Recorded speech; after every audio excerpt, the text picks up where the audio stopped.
Why do we feel anxious when things are actually going pretty well? Why does our mind predict disaster even when life is apparently good? And why does anxiety strike when we have no reason to feel anxious? I'm Tim Box, and in this video I'm going to be talking about why we sometimes experience high levels of anxiety when things are going well and what we can do to calm that response. Let's do it. So welcome back to my channel, or if this is your first time, I'm Tim Box. I'm a mind coach, and for the last 12 years or so, I've been working with people to help them overcome all sorts of emotional and psychological issues, and in particular, helping them get control of anxiety. Before we get started, do me a favor and hit that like button, and if this video helps you, then please share it on your social media so others can get that same help too. Okay, so one of the most common questions I get asked is why anxiety often seems to strike when life is going pretty well. It can seem as if there's a part of our mind that just doesn't like the idea of us being relaxed and happy and has to make sure that even when life is good, we still somehow feel bad. Well, the good news is that there isn't actually a part of your mind trying to make you miserable. In truth, your mind is trying to protect you, keep you safe, and ultimately steer you towards happiness. But there are a number of reasons why we might experience what's known as negative bias. This is when our mind adopts a falsely pessimistic outlook on life's events and has now come to expect the next disaster to be just around the corner, thus leading to heightened feelings of anxiety. Here are a few reasons why this happens.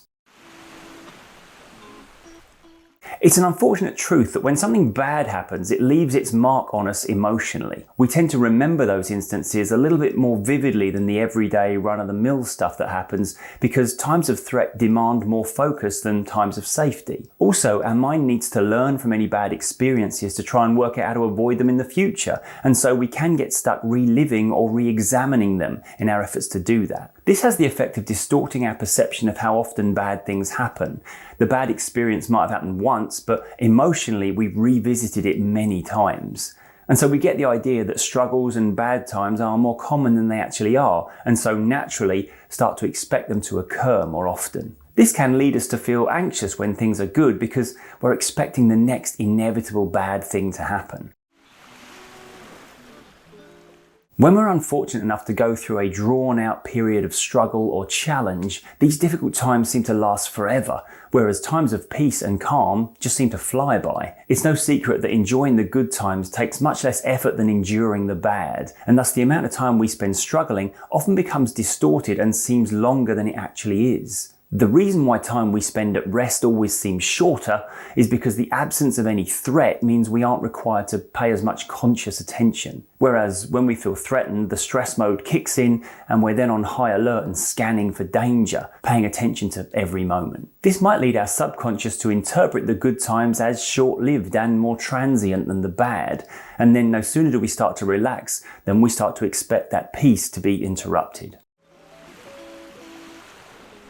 You might have heard people use the phrase, "this too shall pass." This simple phrase can serve as a timely reminder when we're going through struggle that we will at some point get the other side of it. The inevitable passing of time means changes happen whether we try to instigate those changes or not. Times of rest and peace are interrupted by times of challenge, and times of struggle inevitably end with our journey out the other side of them. However, psychologically speaking, we tend to bookmark the shifts from good to bad much more vividly in our memory than the shifts from bad to good. When our threat response kicks in and we find ourselves in times of hardship, we look back on the time before when we seemingly had no cares or worries and we wish we could get back there. This can in the future lead us to set an expectation that any time of peace will inevitably come to an end. Then we might find ourselves subconsciously readying ourselves for that moment, unable to be at rest in anticipation of the inevitable shift.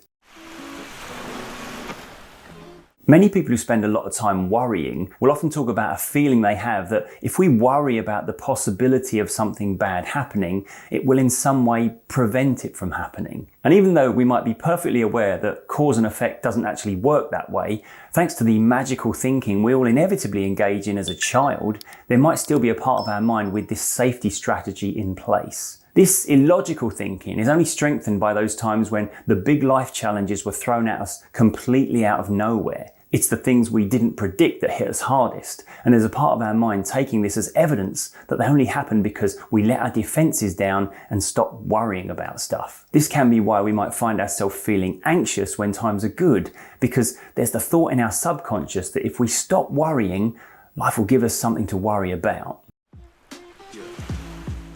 I saw a client once who told me that the reason they felt anxious a lot of the time, and much more intensely when things seemed to be going well, was because their mother used to always say to them, when you've got nothing to worry about, that's when you need to worry. The fact is that more often than not, our anxiety levels and how much worry and stress we put ourselves through is directly comparable to the attitude displayed by our parents. This isn't because of any genetic signature or hereditary trait passed down from birth.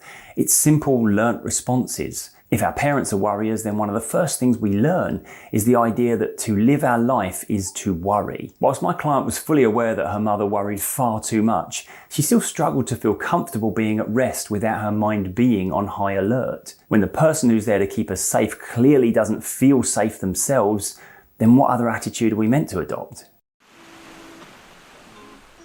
When we feel anxious, it's very often due to concern about the possibility of losing something. This could be our health, our friends, our money, our possessions. A lot of life's anxieties revolve around a fear of loss. When things are going well, especially if we're not used to things being like that, we might start to become painfully aware of what we now have to lose. Recognizing the good times can go hand in hand with fearing a fall. This is why we might get anxious when we're enjoying a new relationship and really starting to care about the person, or when we finally have a job we love or the income we deserve. When we had nothing, we also had nothing to lose. But now we have something we value, the fear emerges of having it taken away. The danger then becomes that we fail to enjoy the good times because we're jealously guarding the possibility of losing the thing that makes us happy, and that's what we become anxious about. Okay, so there are a few of the reasons we might get anxious when life is going well, but what can we actually do to mitigate this anxiety and enjoy those good times? Firstly, it's important to remember that while struggle is a part of life, the most difficult struggles actually only stick in our mind because they are less common than the ordinary, everyday, boring times when not much of note is happening. The news channels don't report on how many people on Earth had a pretty boring day today. That would take way too long and be a lot less interesting than reporting on the struggles. They report on the disasters because they tend to be the exceptions rather than the rule. But the reason we've no need to anticipate bad times and no need to feel anxious about what life might have in store for us isn't because of how likely or unlikely bad things are to happen. It's because experience tells us that whatever life does choose to throw at us, we deal with it. We always have. Whatever occurs, we will either rise to the challenge or get knocked down by it, maybe even a bit of both. But we will in some way get the other side of it. What currently looms in our headlights will at some point be firmly in the rear-view mirror. And when we look back on those struggles, we might not be surprised to notice that the worst thing about them was how much worry and concern we gave to those challenges. The actual process of overcoming and finding our way the other side of life's challenges is often a lot simpler than our anxious mind thinks it will be. If we instead choose to have faith in our ability to cope and trust our inner resources, then we minimize how difficult those times are, because now we're no longer creating misery in the face of challenge. Avoid the temptation to turn those good times, those times of peace and rest, those times of joy, into a bad time by filling that time with worry.